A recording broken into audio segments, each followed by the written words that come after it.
Hello everyone, in this video we will learn how to find which GST rate was applied in Excel. So let's start.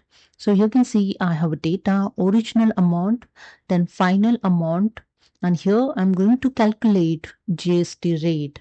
So I type here GST rate, then in first cell use here the is equal to, in bracket select the first final amount, then divide it by original amount, bracket closed, and type here -1.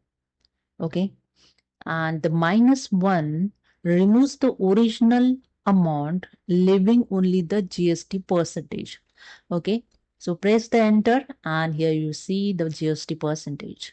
Select the cell, double click on this corner point to fill the below cell, and after that select the entire column and go to the home tab.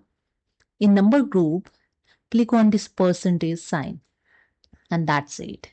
You can see your GST rate is fine. Hope you understood. If you like this video, subscribe the channel.